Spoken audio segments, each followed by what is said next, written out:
All right, we're joined now by Brandon Daniels on the phone from Exiger Global Markets. He's president there, and I know, Brandon, you've advised the government on how to deal with the coronavirus preparation and the like. Now that we are where we are, as Edward said, we're still trying to figure out what's going on with this AstraZeneca trial, but does that, from what you know about it, set us back, or what's your take on it? Yeah, I mean, the beauty of the government's plan to accelerate the delivery of a vaccine is that it's not one horse, right? We've got 9 different platforms that are available to deliver the vaccine. We have several different vaccine types that are currently in later stage trials, including vaccines that we are hopeful will change the way we develop vaccines in total. They are easier, they are faster, they are easier to essentially modify, such as the Moderna vaccine, which is an RNA-based vaccine. So it's not that now that AZD 1222 has taken a pause to review the data, that now all vaccines are stopped or set back, because the government has created a variety of ways for us to achieve the goals that we're looking for and the outcomes that we all need to save lives. It really allows us to continue at the current pace.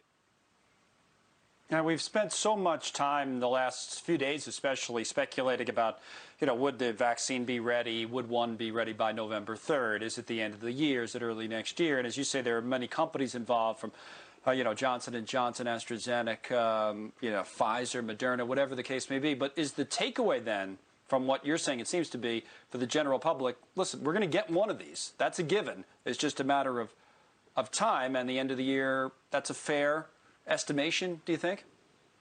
I believe so. I believe we have the technology to get us there.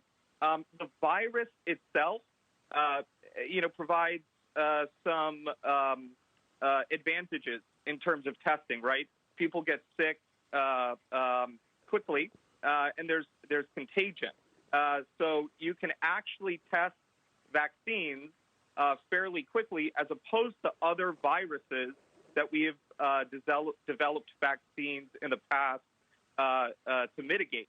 And so I think what we've got here are enough opportunities for the United States to have a working vaccine this year where we will see positive results.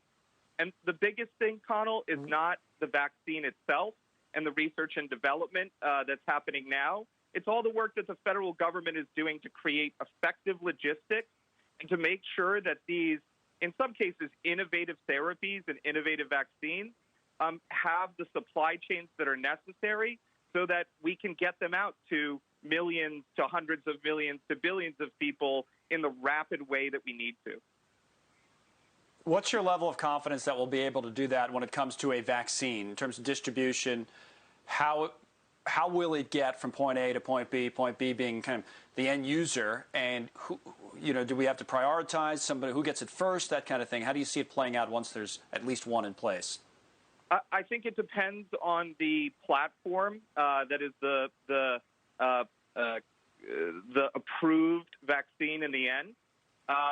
But I do believe that the federal government is doing everything it absolutely can to secure the vaccine from a supply chain perspective, to make sure that we can get them to care centers.